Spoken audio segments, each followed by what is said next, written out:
Assalamualaikum warahmatullahi wabarakatuh. Perkenalkan, saya Nurul Fatimah Zahra dari kelas 2 Humas B, UIN Sunan Gunung Jati Bandung. Kali ini saya akan membahas tentang perubahan nilai budaya. Perubahan nilai budaya adalah perubahan yang terjadi di dalam kehidupan masyarakat, mencakup perubahan nilai-nilai dan tata cara kehidupan dari tradisional menjadi modern. Pada dasarnya, proses perubahan tersebut dapat terbentuk melalui difusi, akulturasi, dan asimilasi. Difusi adalah proses penyebaran unsur kebudayaan dari seseorang ke orang lain atau dari suatu kelompok masyarakat ke kelompok masyarakat yang lainnya. Prinsip utama difusi adalah unsur-unsur kebudayaan pertama-tama diambil alih oleh masyarakat yang letaknya atau hubungannya dekat dengan sumbernya, lalu setelah itu diambil alih oleh masyarakat yang letaknya atau hubungannya jauh dari sumbernya. Difusi inovasi ini adalah tentang bagaimana sebuah ide atau teknologi baru tersebar dalam sebuah kebudayaan. Proses difusi inovasi ini dipopulerkan oleh Everett Rogers pada tahun 1964 dalam bukunya yang berjudul Diffusion of Innovation. Contoh dari difusi inovasi ini adalah berkembangnya ilmu pengetahuan dan teknologi atau biasa disebut dengan iptek.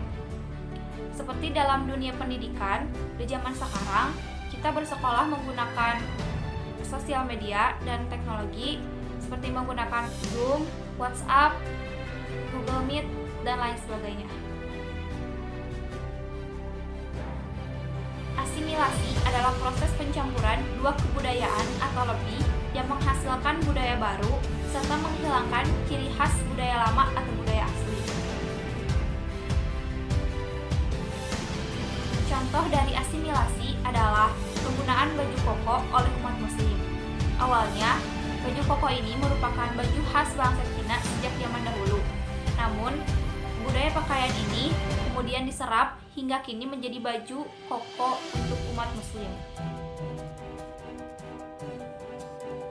Akulturasi merupakan proses pencampuran dua kebudayaan atau lebih yang masih mempertahankan ciri khas budaya lama atau budaya asli. Contoh akulturasi adalah wayang.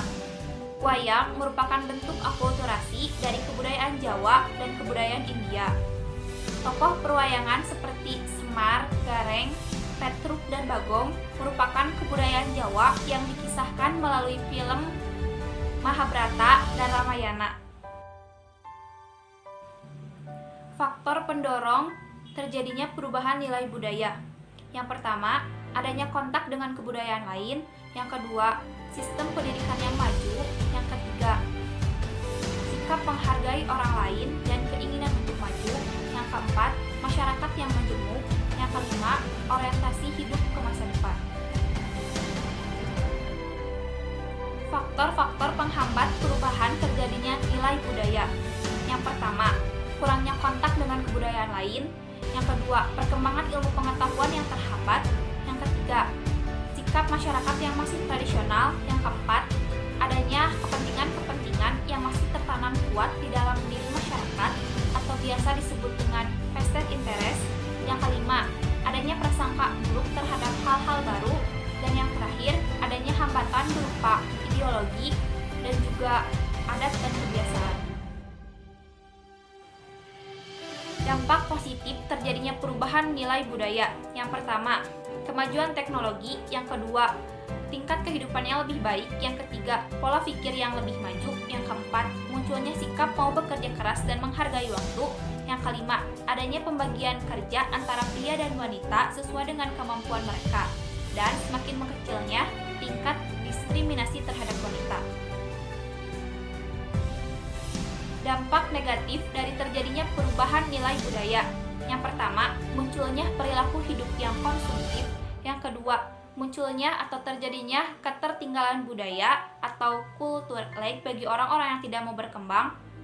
Yang ketiga, dekandansi moral atau merosotnya moral seseorang diakibatkan karena perilakunya yang bertentangan dengan nilai dan norma yang berlaku, seperti misalnya pergaulan bebas.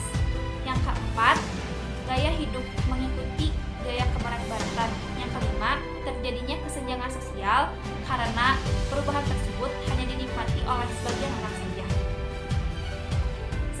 penjelasan tentang perubahan nilai budaya dari saya. Terima kasih.